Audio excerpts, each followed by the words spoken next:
어떤 상인이 아프리카에 가서 그곳에 추장을 만났답니다. 물론 지금 있는 이야기는 아니고 옛날 이야기죠. 그때 추장은 열심히 성경을 읽고 있었답니다.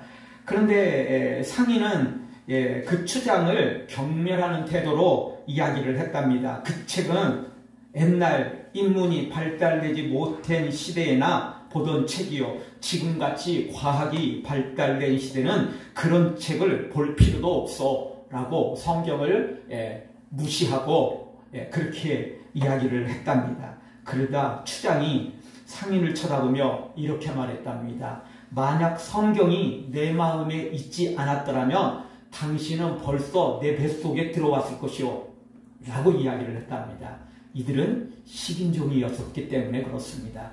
하나님을 만나지 않았더라면 계속 식인종으로 살았을 것이고 이 상인은 추장을 만나자마자 뱃속으로 들어갈 인물이었던 것입니다. 알고 보면 이 상인은 하나님을 믿지는 않았지만 지금 이 순간 하나님의 은혜로 살고 있는 거예요. 하나님의 은혜가 없었더라면, 하나님의 말씀이 없었더라면 이 사람은 그저 식인종한테 먹힐 운명일 수밖에 없는 상황이 된 거죠. 그럼에도 불구하고 사람들은 그저 자기가 잘난 줄 알고 자기가 똑똑한 줄 알고 그렇게 살아가는 것을 보게 됩니다. 근데 이 상인만 그런 게 아니고 지금 우리 모두가 다 똑같습니다. 정말 하나님의 은혜로 살아가고 있는 것입니다. 하나님이 은혜를 거두어버리신다. 그러면요 당장 여기는 지옥이 될 수밖에 없습니다.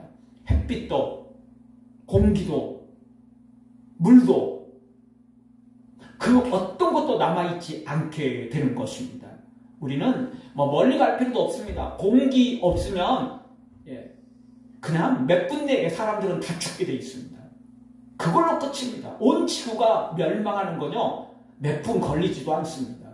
하나님이 은혜를 주시지 않으면 순식간에 끝나버리게 되는 것입니다. 따라서 오늘 우리는 이 모든 것이 정말 하나님의 은혜입니다. 절대 이것을 잊어서는 안 되는 것입니다. 이거 잊는 순간 우리에게는 심각한 문제가 발생하는 것입니다. 오늘 성경 에베소서는 바울이 성령의 감동으로 쓴 성경입니다. 이 에베소서는 바울이 감옥에서 썼다고 해서 옥중서신이라고 말합니다. 바울이 감옥에서 쓴 이 성경이 에베소뿐만 아니라 이 뒤로 계속되는 빌립보, 골로새, 빌레몬서까지 총 4권입니다. 에베소부터 시작해서 빌레몬서까지 이 총 4권을 감옥에서 썼습니다. 이 에베소서의 주제는 교회의 본질과 사명을 말하고 있고 또 그리스도와 교회의 관계, 즉 교회가 그냥 건물의 교회가 아니고 우리 성도들이 모인 그곳이 교회인데 그 교회의 본질이 뭐고 사명이 뭐고 예수님과의 관계는 어떤 것이냐를 이 에베소서는 우리에게 가르쳐주고 있습니다. 그래서 이 에베소서를 우리가 이 말씀을 배우게 되면 진짜 교회의 모습을 예수님이 원하시는 교회의 모습, 예수님이 원하시는 성도의 모습, 그리고 예수님과의 관계를 어떻게 우리가 이루어 가야 될지를 우리가 배우게 되는 것입니다. 다시 말씀드리지만 이 에베소서는 바울이 감옥에 있을 때, 로마 감옥에 있을 때 쓴 것인데요. 이 감옥에 있는 순간에서도 바울은 은혜가 충만해서 성경을 기록했고 그것을 주의 백성들에게 전해 주었던 것입니다. 바울은 정말 언제든지 어디서든지 무엇을 하든지 간에 자유를 누릴 때, 일이 잘 될 때뿐만 아니라 감옥에 갇힐 때라도 가택연금을 당하는 그 순간에도 이렇게 은혜가 충만해서 하나님의 뜻대로 되기를 원했고 그 하나님의 뜻 안에서 이 모든 것들을 이루어냈던 것입니다.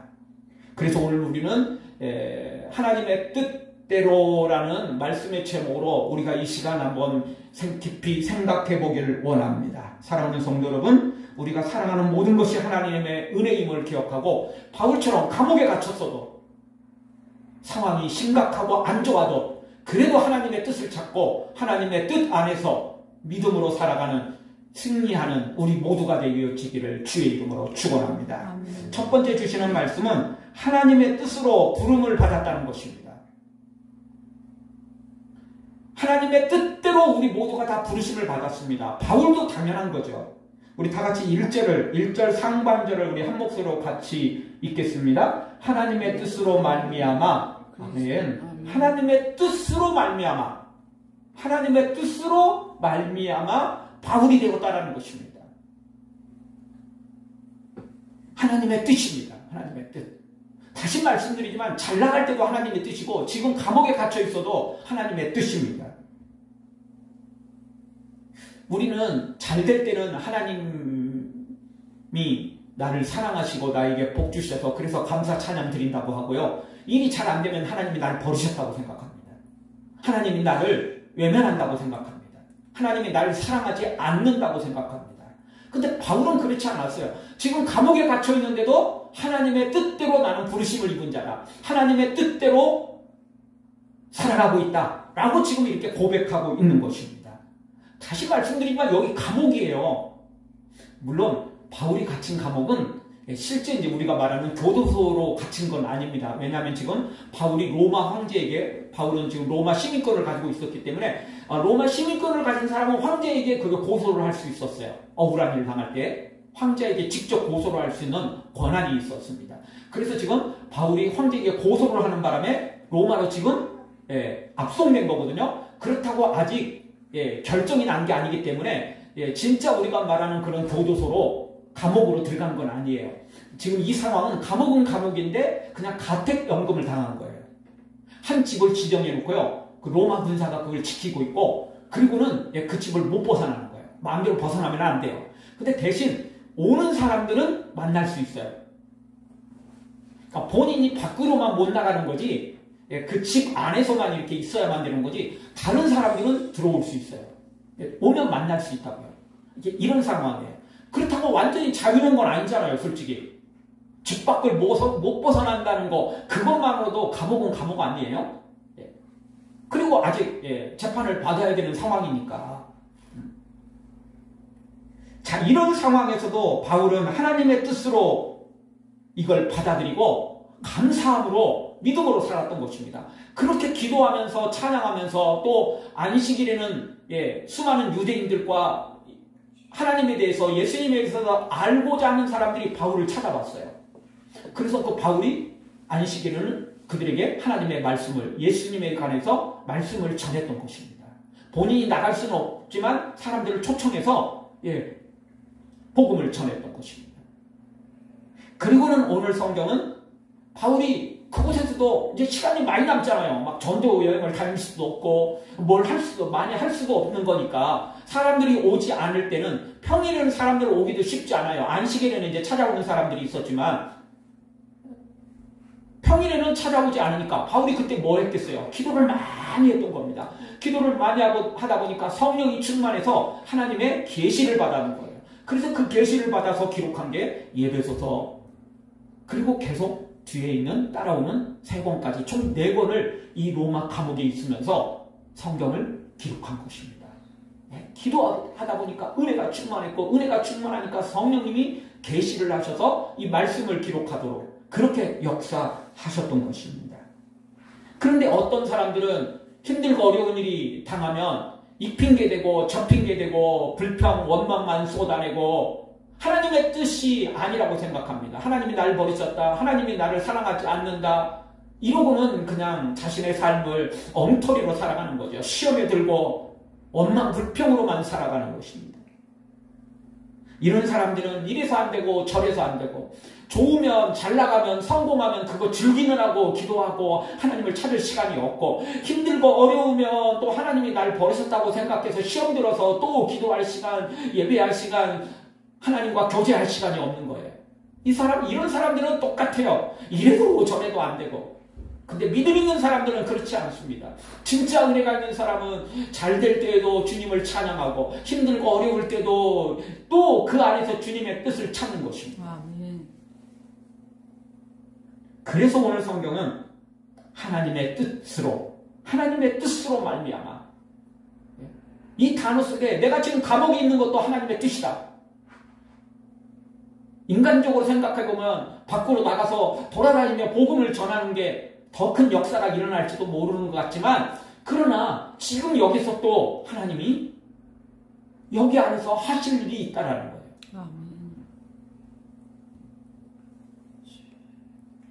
그래서 이 로마에서 또 하나님의 말씀을 전하며 또 그동안 전도 여행을 다녔던 여러 교회들에게 이렇게 하나님의 계시를 전하는 시간을 가졌던 것입니다. 이런 이야기가 있습니다. 연필이 연필 깎기에 들어갈 때 당연히 아프겠죠. 그래서 이 연필이 굉장히 불평을 했답니다. 왜 나를 이렇게 막 깎느냐, 나 몸 아프다, 피난다, 나 괴롭다, 이렇게 불평을 해댔답니다. 그러자 연필 깎기가 그렇게 말했답니다. 너를 깎지 않으면 너는 아무 쓸모없는 나무 토막일 뿐이야. 내가 깎을수록 너는 더 분명한 흔적을 남길 수 있어. 그렇게 이야기를 했답니다. 그렇죠? 요즘에는 연필을 거의 쓰지도 않지만 지금도 연필 쓰는 사람들이 있죠. 그래서 연필은 다 써버리면 그거 깎아줘야 돼요. 안 깎으면 아무 의미 없잖아요. 그거 나무 토막밖에 되지 않아요. 의미 없는 거예요. 연필은 그 나무를 깎아줘야 돼요. 연필 심이 나오도록 깎아주지 않으면 아무런 의미가 없는 것입니다. 깎을 때는 아프죠. 피나죠. 고통스럽죠. 그러나 깎아야 연필로서 효용이 있는 것입니다. 연필로서 뭔가를 할 수 있는 것입니다.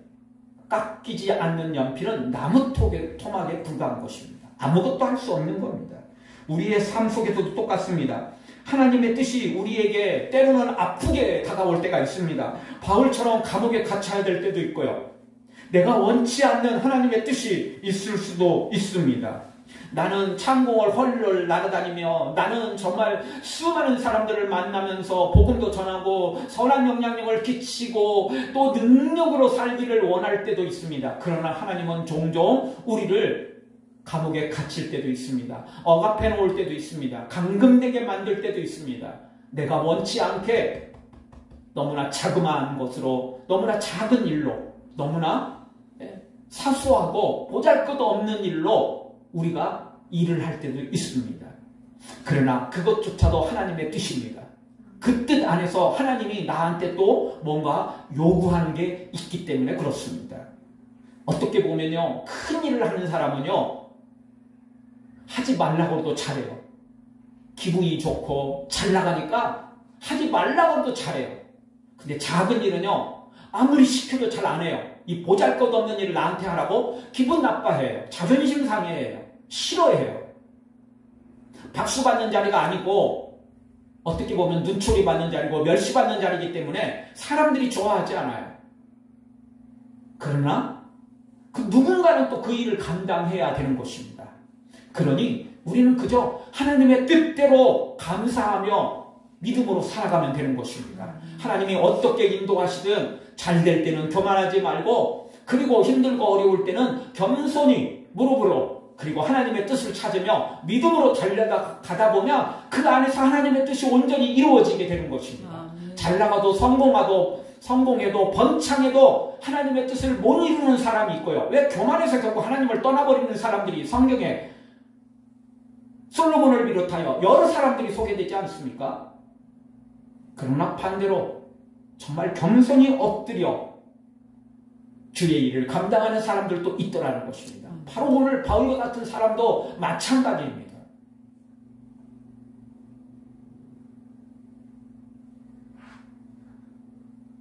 우리가 살아가는 모든 것 다 하나님의 은혜임을 안다면 우리는 정말 어떤 상황에서도 하나님의 뜻을 찾아야 됩니다. 하나님의 뜻이 없는 곳은 없습니다. 하나님의 뜻이 없는 상황은 절대 있을 수 없습니다.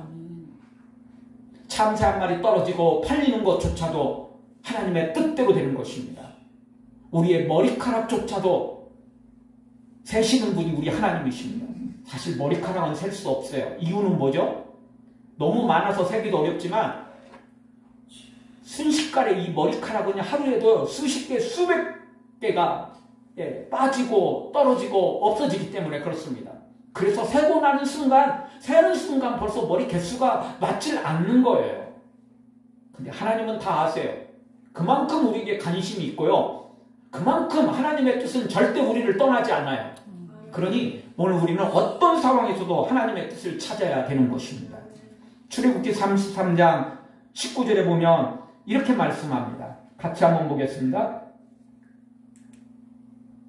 여호와께서 가라사대 나는 은혜 줄 자에게 은혜를 주고 긍휼히 여길 자에게 긍휼을 베푸느니라. 아멘. 하나님은 절대 실수 없습니다. 하나님은 절대 오류가 없습니다.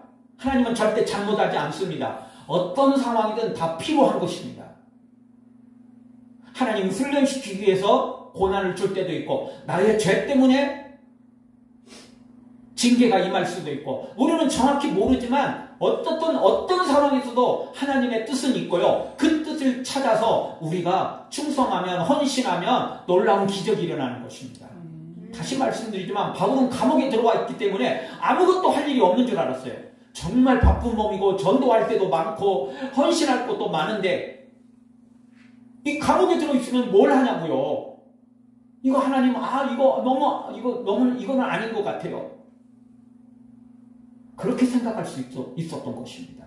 그런데 하나님은 그곳에서도 놀라운 하나님의 뜻이 있었던 것입니다. 그래서 로마에 있는 유대인들에게도 또 로마에 있는 이방인들이지만 예수님에 대해서 알고자 하는 사람들이 안식일에 찾아오게 되고 또 이 복음을 이 하나님의 계시를 받아서 성경을 기록해서 또 전해주게 되고 그래서 이 안에서도 할 일이 있더라는 것입니다.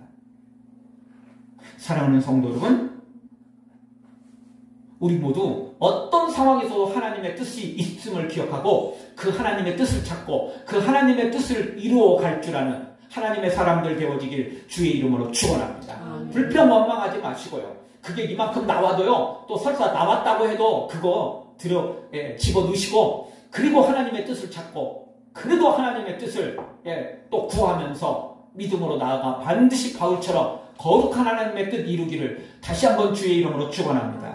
두 번째 주시는 말씀은 하나님의 뜻대로 예수님의 일꾼이 되었다라는 것입니다. 1절 중반절을 읽죠. 다 같이 보겠습니다. 하나님의 뜻으로 말미암아 그리스도 예수의 사도된 바울은 아멘. 하나님의 뜻으로 말미암아 부름받았을 뿐만 아니라 또 하나님의 뜻으로 말미암아 자신은 예수 그리스도의 사도가 됐다. 예수님의 일꾼이 되었다. 라고 고백하고 있는 것입니다. 내가 잘나서 똑똑해서 사도가 되고 예수님의 일꾼이 된 게 아니라 하나님의 뜻대로 됐다라는 거예요. 하나님의 뜻대로 됐으니까 자랑할 것도 없고 교만할 것도 없는 거죠. 무슨 큰 일을 했다고 목에 힘줄 수도 없는 거예요. 왜? 하나님의 뜻대로 됐고 하나님의 뜻대로 하나님의 은혜대로 하나님의 능력대로 자신이 이 일을 감당하고 있다는 것입니다.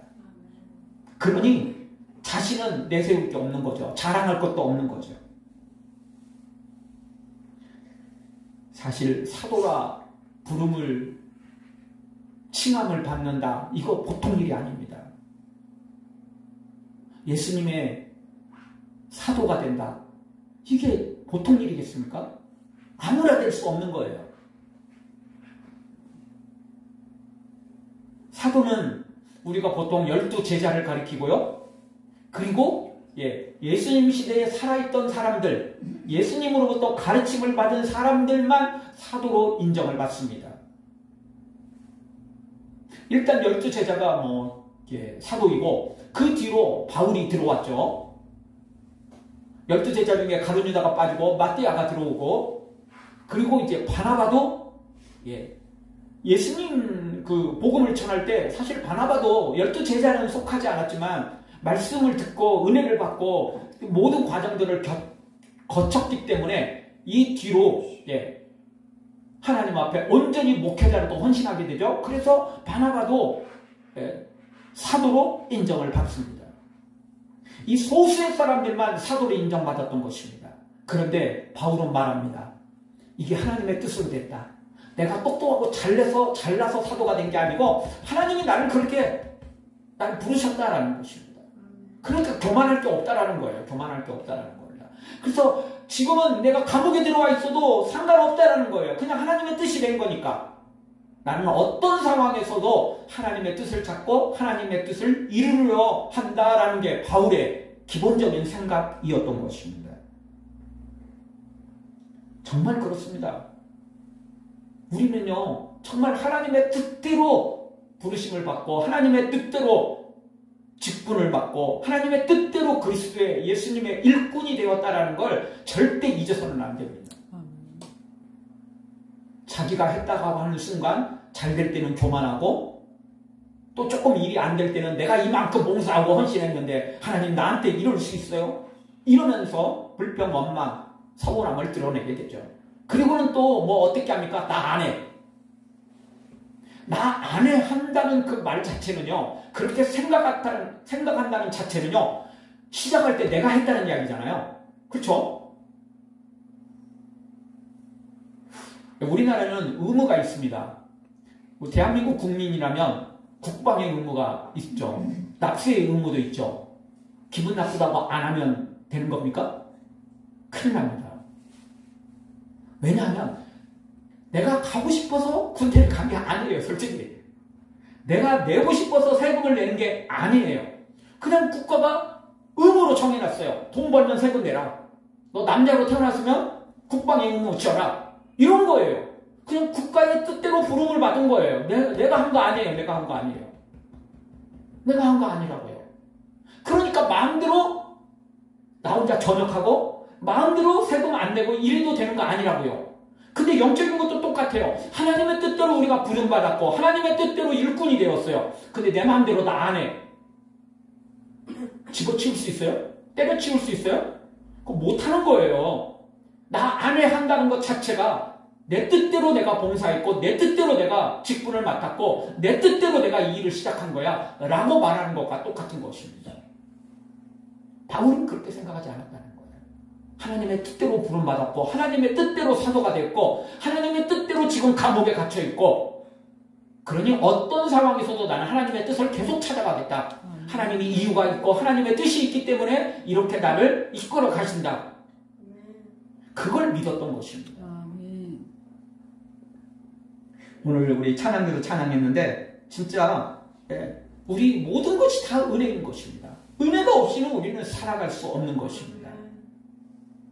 잘 될 때도 은혜고 힘들고 어려울 때도 사실 알고 보면 은혜입니다. 왜? 하나님이 나를 버리셨거나 외면했다면 그거보다 100배, 1000배, 10,000배 더 최악의 상황에 떨어졌을 것이기 때문에 그렇습니다. 하나님이 바울을 버렸다면 로마 감옥에 갇히는 걸로 끝났을까요? 사탄이 로마로 보낼 이유도 없어요. 그냥 예루살렘에서 죽였을 거예요. 그냥 예루살렘에서 처단을 했을 거라고요. 하나님이 지켜주시니까 거기서 안 죽고 거기서 살아나고 구사일생으로 살아나서 로마까지 온 거라고요.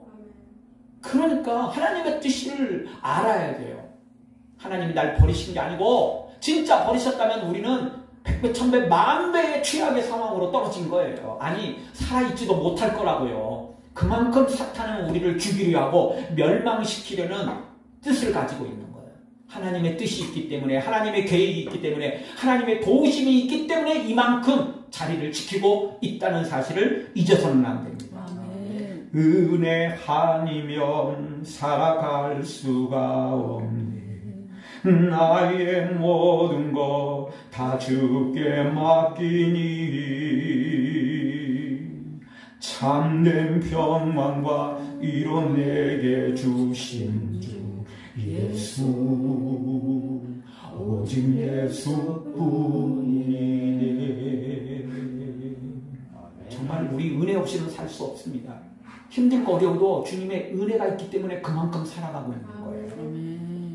은혜가 없는 게 아니고 하나님의 또 다른 뜻이 하나님의 또 다른 은혜가 있다라는 사실을 기억하시고 어떤 상황에서도 하나님의 뜻을 찾고 바울처럼 직분을 감당하고 사명을 감당하는 우리 모두가 되어지기를 주의 이름으로 축원합니다. 마지막 세 번째로 하나님의 뜻대로 예수 안에 있는 성도들과 교제를 하고 있는 것을 봅니다.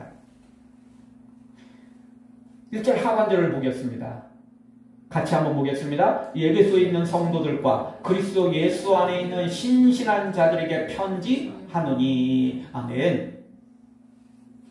하나님의 부름을 받고 그리고 사도가 된 바울은 에베소에 있는 성도들에게 예수님 안에 있는 신실한 자들에게 이 편지를 전하고 있습니다. 교제를 하고 있습니다. 함께 하고 있습니다. 약한 자들을 도와주고 있습니다. 하나님의 뜻대로입니다. 하나님의 뜻대로 부르심 받은 자들은 악한 자들과 동행하지 않습니다. 그저 잘 먹고 잘 사는 사람들과 동행하지 않습니다. 그저 성공만 바라보는 자들과 동행하지 않습니다. 누구와 교제합니까? 예수님과 먼저 교제할 뿐만 아니라 그 다음에는 사랑하는 성도들과 함께 교제합니다. 신실한 믿음의 사람들과 같이 교제합니다. 바울이 지금 로마 황제에게 재판받으러 왔다면 여기서 막 가진 방법을 써서 로비를 해야 되지 않겠어요? 또 로비 한다고 생각하면 바울도 할 수 있어요. 왜냐하면 바울의 가문이 엄청난 가문이었어요. 유대인으로 태어났지만 사실 이제 이민 가서 유대 땅에는 원래 그 태어난 고향이 아니거든요. 본적이 이스라엘 가나안 땅이 아니에요. 바울은 이민 갔는데 그곳에서 성공한 가문이었어요. 그래서 빽이 있어요. 그래서 태어날 때부터 로마 시민권을 가지고 태어난 거예요. 바울이. 정말 뛰어났죠. 가문이 충분해요. 어떻게든 로비를 하려고 하면 할 수도 있어요. 근데 바울은 로비하고 로마 황제에게 줄을 대고 어떻게든 그렇게 하려고 한 게 아니고 바울의 핵심은 하나님의 뜻을 찾았고 하나님의 뜻대로 성도들과 교제하는 일에 힘썼던 것입니다. 안식일에 찾아오는 성도들과 교제하고 또 멀리 떨어져 있어서 에베소 교인들에게 이 하나님의 뜻을 전하고 그리고 하나님의 놀라운 역사를 드러냈던 것입니다.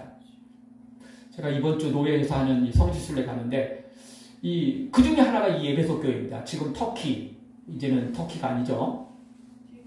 예, 이름이 바뀌어버렸는데 그래서 사실 터키가 더 오랫동안 그리워서 왔는지 터키가 더 발음도 두 자밖에 안 되고 그래서 더 편안한 것 같습니다. 어쨌든 그 터키 안에 이 에베소 교회가 있어요.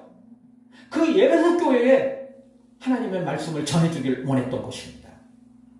근데 에베소 교회가 사실 조금 에베소라는 도시 자체가 화려하고 부유한 도시였습니다. 그러니까 소도시가 아니고 지방 도시긴 해도 굉장히 큰 도시였던 것입니다.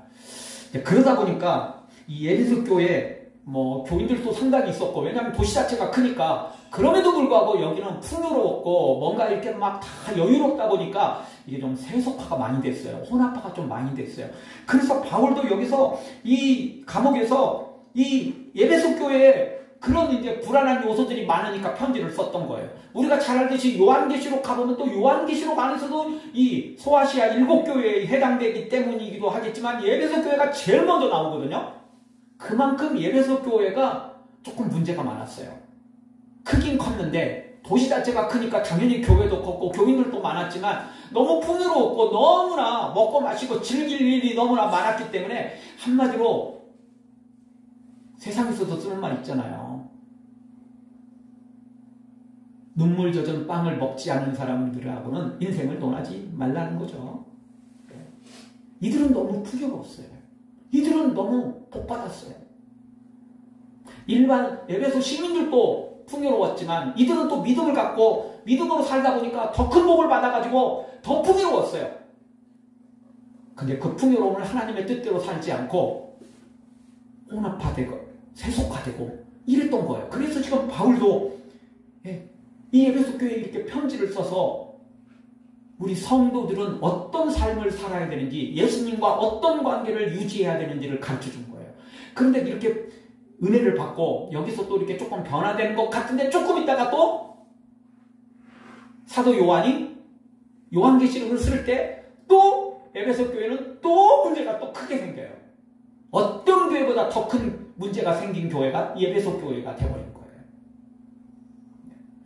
제가 성지순례 가서 에베소 이 지역도 들리게 될 텐데 하여튼 가면은 그래도 조금 더 자세히 설명을 한번 드려보겠습니다. 그곳에서 제가 설교를 해서 영상으로 보내드리겠습니다. 그러면 여기 노트북으로 해서 예배 설교는 그때 그렇게 진행을 하도록 하겠습니다. 정말 우리는 하나님의 뜻대로 살아야 됩니다. 다시 말씀드리지만 잘 될 때 하나님의 뜻대로 살지 않고 그저 먹고 마시고 흥청망청 세속화되고 혼합화돼 버리는 사람들이 너무 많아요. 에베소 교회가 그 대표적인 사람들이었던 것입니다. 그리고 힘들고 어려우면 또 하나님이 날 사랑하지 않아, 하나님이 날 외면했어, 또 이렇게 불평 불만 시험 들어버린다는 겁니다.